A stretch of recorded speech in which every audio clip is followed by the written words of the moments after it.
오늘 하나님 주신 말씀은 우리가 지난주에 이어서 호세아서의 말씀입니다. 호세아서 8장 8절에서 10절까지 말씀입니다.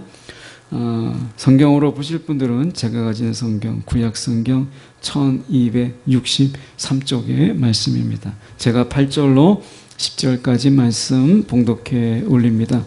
이스라엘은 이미 삼켜졌은즉 이제 여러 나라 가운데 있는 것이 즐겨 쓰지 아니하는 그릇 같도다. 그들이 홀로 떨어진 들나귀처럼 아수르로 갔고 에브라임이 값주고 사랑하는 자들을 얻었도다. 그들이 여러 나라에게 값을 주었을지라도 이제 내가 그들을 모으리니 그들은 지도자의 임금이 지어준 짐으로 말미암아 쇠하기 시작하리라. 아멘. 오늘 이 말씀 가지고 뒤늦은 몸부림이라는 제목으로 함께 말씀을 나누기를 원합니다. 호세아서는 이 북이스라엘이 이 멸망하는 가운데서 하나님께서 그들에게 다시 돌아오라 하는 하나님의 어떤 울부짖음, 하나님의 기다림, 하나님의 애통이 담겨져 있는 성경이죠. 호세아서. 어쩌면 호세아 선지자를 통해서 하나님이 이스라엘 백성들이 얼마나 돌아오기를 원하시는지를 그가 간절함으로 우리 가운데 보여줘요. 그런데 이스라엘은 이 하나님의 부르심 그리고 하나님의 돌아오라 하는 이 말씀에 정말 이렇게까지 귀를 기울이지 않을 수가 있나 싶을 정도로 귀를 닫고 살지요. 그러면 귀를 닫고 이스라엘은 뭐 했느냐? 북이스라엘은 결국에는 힘있어 보이는 이방 나라를 의지했어요. 그러니까 어떻게 보면 제국을 이루고 그리고 큰 땅덩어리를 가진 힘있는 나라, 그런 나라를 의지하는 것이 하나님을 의지하는 것보다 더 실제적이고 그리고 그들 가운데 더 훨씬 더 와닿는 것이다. 이렇게 생각했어요. 그러니까 하나님을 의지하는 것보다 더욱 실제적인 거. 우리가 세상에 살다 보면 하나님을 의지하고 하나님을 바라보고 하나님께 간구하고 하나님께 부르짖는 이것이 얼마나 공허하고 그리고 이게 얼마나 이 허전함을 남기는가. 막 힘있게 부르짖었는데 입은 아프고 땀은 뻘뻘 흘리는데 기도하고 나서 눈 뜨고 나서 아무런 변화가 없을 때, 달라진 게 없을 때, 그럴 때 밀려오는 이 허무라는 게 있죠. 기도 뒤에 찾아오는. 그런데 우리가 생각해 볼 때 그러면 과연 오늘 이 북이스라엘을 통해서 하나님이 호세아를 통해서 말씀하시는 게 정말 힘이 있는 나라, 많은 군사력이 있고 그리고 신진무기를 가진 이런 강대국을 의지하는 것이 정말 우리 가운데 힘이 되느냐 라고 하는 거죠. 우리가 국제 정세에서 우리나라 같은 경우는 수출과 외교가 굉장히 중요한 나라예요. 그러니까 삼면이 다 강대국으로 쌓여 있어요. 일본, 중국, 러시아 어느 것 한 나라도 우리가 가볍게 볼 수 있는 나라가 아니에요. 더군다나 저 멀리 있지만 그 영향력이 우리 주변에 그 막강한 영향력을 끼치는 미국까지 포함하면 우리는 이 4대 강국에 둘러싸여 있는 이런 처지잖아요. 그런데다가 또 남북이 갈라져서 북한의 위협이 있어요. 이런 가운데서 우리가 더 큰 어떤 힘이 있는 나라, 이런 힘이 있는 나라를 의지하고 싶은 이런 마음들이 분명히 있죠. 눈에 보이는 강한 나라, 이런 나라를 의지하고 싶은 이런 마음들이 분명히 있어요. 그게 더 실제적이니까. 세계 역사상 다 그랬어요. 더 힘이 있고 강건하고 그리고 군사력이 있는 그런 나라를 의지하는 것이 우리가 하나님을 의지하는 것보다 더 실제적이다 라고 하는 거죠. 이스라엘이 그랬어요. 자, 그러면 이스라엘이 어떻게 그가 강대국을 의지했는가를 저희가 보죠. 8절에 보면 이스라엘은 이미 삼켜졌은즉, 여기서 이스라엘은 북이스라엘을 이야기해요. 이스라엘은 이미 삼켜졌은즉 이제 여러 나라 가운데 있는 것이 즐겨 쓰지 아니하는 그릇 같도다 라고 이야기합니다. 다른 성경을 우리가 보면 좀 더 이해가 쉬운데요, 이스라엘 백성이 왕들을 세워놓습니다. 새로운 왕들을 우리가 세워놔요. 그런데 그것이 아무런 힘이 없고 하나님이 말씀하시니 그게 나와 무슨 상관이 있느냐, 너희가 왕을 세운다 할지라도 나와 그게 무슨 상관이 있느냐. 이스라엘은 이미 망하여서 열방 가운데 깨진 항아리 꼴이 되어버렸다. 그들이 지금 외세만 의지하는 거예요. 강한 나라, 이걸 의지하는 거예요. 그런데 나중에 하나님이 그들을 말씀하시죠. 그들에게 말씀하시죠. 너희가 나를 의지하지 않고 강한 나라를 의지했고 외세만 의지했는데 너희가 지금 왕을 세워놓고 관리들을 앉혀놓고 한다고 해서 그게 나와 무슨 상관이 있느냐. 그러면서 우리가 즐겨 쓰지 아니하는 그릇 같도다. 즐겨 쓰지 아니하는 그릇, 이게 뭐겠어요? 깨진 그릇이죠. 이 깨진 항아리 꼴이 되어버렸다라고 다른 성경에서 번역하는데요, 여러분 오늘 우리가 여기 하나님이 즐겨 쓰는 그릇, 그게 질그릇이라도요 깨끗하고 정결하고 그리고 우리가 다듬어진 이런 그릇, 질그릇은 하나님이 쓰세요. 그런데 아무리 귀한 그릇이라도 더럽고 냄새나는 그릇은 하나님이 쓸 수가 없죠. 오늘 하나님이 쓰시기에 하나님의 손에 익은 그릇이 되는 우리의 삶이 중요한 거예요. 우리가 하나님이 언제든지 필요하실 때 손에 잡히는 그릇, 우리가 하나님 앞에 늘 예비되어 있고 정결하고 거룩한 삶을 우리가 살아가는 그런 자를 하나님께서 쓰세요. 내가 금으로만 은으로만 만들어진 그런 치장된 그릇만이 아니라 하나님이 즐겨 쓰시는 그릇, 이것이 중요한 거죠. 여러분, 저와 여러분이 하나님 오늘 나를 사용하여 주옵소서. 오늘도 하나님이 우리 가운데 기꺼이 기쁘게 하나님이 쓰시는 그런 그릇, 이게 중요한 것이죠.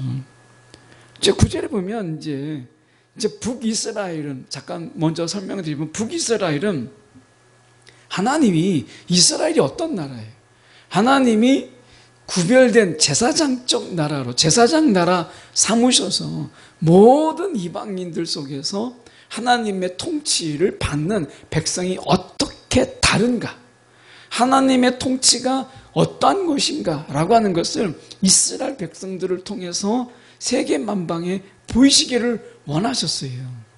그런데 북이스라엘을 보세요. 하나님의 통치를 보이기는커녕 하나님 앞에서 하나님을 무시하는 자의 삶이 어떠한가를 보이는, 보여서는 안 되는 그 꼴을 보인 거죠. 하나님이 북이스라엘을 쓰고자 하지만 도저히 냄새나고 더럽혀져서 쓸 수가 없는 거예요. 이 북이스라엘은 두 가지의 큰 죄가 있죠. 하나는 그들에게 있어서 하나님의 공의와 정의를 행하지 않았다. 가난한 자를 핍박하고 가난한 자를 압박하고 그 다음에 우상숭배라는 큰 죄. 더군다나 회개하여 돌아오라고 하는 하나님의 부르심 속에서 그들이 듣지 않았어요. 이게 북이스라엘이에요. 그러면서 그들은 더 힘 있는 나라, 더 군사력이 있는 나라, 경제적으로 잘 사는 나라, 이런 나라를 의지했어요. 그런 의지하는 그들의 모습 속에서 하나님이 도저히 쓸 수 없는, 하나님이 쓰시기에 합당한 그릇으로 그들을 세웠지만 하나님이 도저히 쓸 수 없는 그릇이 되어버린 것이죠. 오늘 이 말씀이 우리와 전혀 상관없는 이런 말씀이라면 얼마나 좋겠어요? 그런데 이 말씀이 저와 여러분을 향한 경고라면 우리는 다시 한번 새겨봐야죠. 우리가 요한계시록을 보면 요한계시록에서 사도 요한은 이것을 강조해요. 말씀을 듣고 지키는 자의 삶이 얼마나 복된가. 그러면서 두 가지를 이야기하죠. 하나님의 약속의 말씀, 하나님의 약속의 말씀을 붙잡으라, 그걸 지키라 라고 하는 거고요. 이것만 잊지 않아요. 사도 요한은 잊지 않는 게 하나님의 경고를 우리가 가볍게 여기지 않는 자, 이거예요. 오늘 하나님의 약속의 말씀, 축복의 말씀, 이것에 대해서는 우리가 막 환호하고 막 기뻐하지만 하나님의 경고의 말씀에 대해서는 귀를 닫아버리는 것, 여러분, 이것은 결코 우리가 하나님의 말씀을 듣고 지키는 자의 삶의 모습은 아니에요. 약속과 경고를 두 가지를 이야기하잖아요. 지금 북이스라엘이 놓친 게 뭐냐? 하나님의 약속도 놓쳤지만 하나님의 경고는 더더욱 놓쳤다라고 하는 거죠. 그래서 9절에 보면 이렇게 말씀합니다. 그들이 홀로 떨어진 들나귀처럼 아수르로 갔고 에브라임이 값주고 사랑하는 자들을 얻었도다. 우리가 이 9절의 말씀에 보면 이 722년, 주전 722년에 이제 이 북이스라엘이 아수르에 의해서 멸망이 됩니다. 근데 그 전에 어떤 일이 있었느냐면 지금 에브라임이 값주고 사랑하는 자를 얻었도다라는 부분을 생각해 보면 주전 732년, 이제 망하기 10년 전이죠. 주전 732년에 우리가 이 아수르를 매수해요. 왜냐하면 아수르는 이 북이스라엘을 그들의 독립된 국가로 두지 아니하고 그 나라의 제국에 이제 병합될 수 있도록 이렇게 하려고 하는 게 이제 아수르의 목표였죠. 그런데 이것을 좀 저지하고 늦추기 위해서 이 북이스라엘이 했던 것이 무엇이냐면 계속해서 조공을 바칩니다. 732년에. 그래서 조공을 계속해서 아수르에게 정말 힘이 겨울 정도로 조공을 바쳐요. 그런데 이게 한계가 온 거예요. 나중에는 조공의 여력이 떨어져요. 이것을 계속해서 받아먹었던 아수르는 결국 주전 722년 10년 동안 받아먹고요. 722년에 아수르가 이스라엘을 완전히 멸망시키죠. 여러분 생각해 보세요. 조공을 바칠 때 이 아수르가 이제 좀 기다려주는 거예요. 근데 아수르에겐 전혀 손해볼 게 없어요. 조공을 받고 그리고 어차피 저 북이스라엘은 다른 데 갈 수가 없기 때문에 10년 동안 그 힘겨운 조공을 다 받다가 나중에 조공을 드릴 수 없을 때 722년에 이 아수르에 의해서 멸망되는, 이게 세상의 이치예요. 세상의 이치. 내가 뭔가 막 간쓰게 내어줄 때는 받아주는 것처럼 보이고 막 같이 친구처럼 상대해 주지만 나중에 아무것도 얻을 게 없다. 그러면 땅을 얻기 위해서 짓밟는 것이 이게 세계의 정서 아니겠어요? 오늘 9절에 그것이 나와 있는데 외로이, 다른 성경을 보면 9절을 외로이 떠돌아다니는 들나귀처럼 이 아수르에 올라가서 도와달라고 막 빌어요. 그리고 에브라임은 이제 자신의 몸을 팔듯이 계속해서 조공을 바치죠. 더군다나 10절에 보세요. 그들이 여러 나라에게 값을 줘요. 이 세계 열방 사이에서 막 도움을 구하기 위해서 마치 한 여인이 자기의 몸을 파는 것처럼, 남은 건 몸밖에 없다고 몸을 다 파는 것처럼 북이스라엘이 세계 열방 속에서 자신의 몸을 팔아 도움을 구하지 마, 이 뜻이거든요. 막 자신의 전부를 막 내어주는 거예요. 그런데 하나님께서 내가 그들까지도 이스라엘에 다 모아서 내가 심판하겠다 라고 얘기해요. 그래서 어떻게 보면 그들이 이제 자신의 몸을 팔아서 도움을 구했지만 그들이 어떻게 외국의 왕들과 통치자들의 억압에 짓눌려서 이스라엘이 야위게 될 것이다. 도움을 구하는 것마다 그들을 핍박하고 그들을 압제하고 그들을 공격하고 하게 할 것이다 라고 하는 거예요. 하나님 빼놓고는 어디도 도움을 얻지 못하도록, 그게 아수르이든 세계 열방이든 내가 조공을 바치고 내 몸을 팔아서 내가 그들에게 다 갖다 바친다 할지라도, 내 몸을 팔지라도 그들에게 도움을 받기는커녕 받을 건 다 받아놓고 그들이 결국 너를 짓밟고 그들이 결국에는 억압함으로 인해서 너가 야위게 될 것이다. 이게 이제 하나님의 경고예요. 여러분, 오늘 분명히 하나님의 약속을 지키는 자에게 복이 있어요. 그런데요, 기억하십시오. 하나님의 경고에 귀를 기울이지 않는 자에게는 저주가 있어요. 오늘 우리는 이 약속과 경고라고 하는 이 사이에 우리가 있는 거예요. 그래서 하나님의 약속을 우리가 듣고 지키지만, 그러나 한편으로는 우리가 늘 경각심을 가지고 우리가 정말 깨어 있어야 될 것은 하나님의 이 경고의 말씀을 우리가 결코 가볍게 여겨서는 안 된다라는 거예요. 어떤 분들은 하나님의 약속만 바라봐요. 축복받는 거, 하나님의 축복, 하나님의 복을 받는 비결들. 그런데 하나님의 경고는 가볍게 여겨요. 하나님의 저주는 나와 상관없다라고 여기죠. 그런데요, 이스라엘도 그랬고 남유다도 그랬어요. 중요한 게 뭐냐? 오늘 우리의 삶 속에서 약속만큼이나 하나님의 경고를 결코 가볍게 보지 않는 것, 이게 중요한 거예요.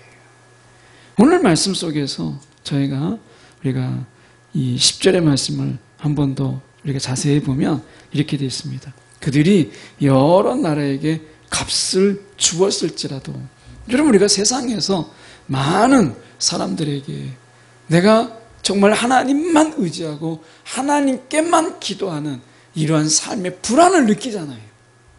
여러분 어떠세요? 내가 하나님만 내가 있으면, 하나님만 믿으면 난 된다, 이런 믿음을 우리가 가지고 있더라도 세상에서는 역시 내가 도울 자가 필요해, 인맥이 필요하고 정말 나를 도와줄 자가 필요한 거야, 이런 생각을 하기 때문에 하나님만 의지한다라는 게 정말 어렵잖아요. 이게 우상숭배의 속성과 같아요. 내가 하나님만 섬긴다라고 하는 게 뭔가 허전한 거예요. 뭔가 불안한 거예요. 그래서 이스라엘 백성들은 우상숭배를 하는 거예요. 기왕이면 여러 신들, 기왕이면 많은 신들에게 내가 경배함으로 인해서 안심하는 거죠. 그런데 신앙은 우리의 안심을 위한 것이 아니고, 내가 이 불안함을 좀 떨쳐보기 위한, 나를 위한 것이 아니고 심리적인 안정을 갖기 위해서 이 신앙을 갖는 게 아니에요. 하나님과의 그 관계, 회복될 그 관계, 그 속에서 하나님이 선물로 평안을 주시는 거죠. 오늘 우리에게 중요한 것은 그 하나님과의 관계, 이게 중요한 거예요. 여러분, 그런 의미에서 다시 우리가 돌아가서 본다면 우리가 하나님만 의지하고 내가 하나님으로 살아가는 것. 여러분, 우리가 한 예를 들면 억지 같은 예이지만 결혼을 했어요. 그런데 남편이 너무나 실력이 없고 능력이 없고 그리고 삶의 의지나 재주도 없어요. 야, 결혼을 해서 좋았는데 남편만 바라보고 살기에는 야, 내가 너무 불안하다.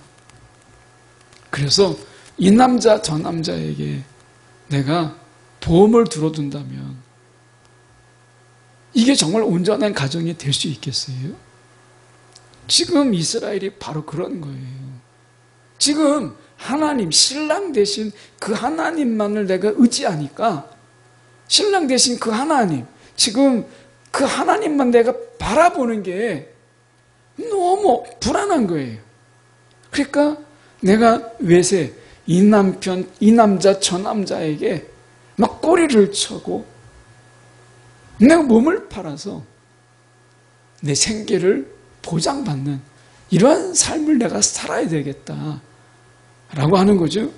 하나님이 이러한 삶에 대해서 이것이 너희가 하나님의 경고, 이것에 대해서 무시했도다 라고 말씀하는 거죠.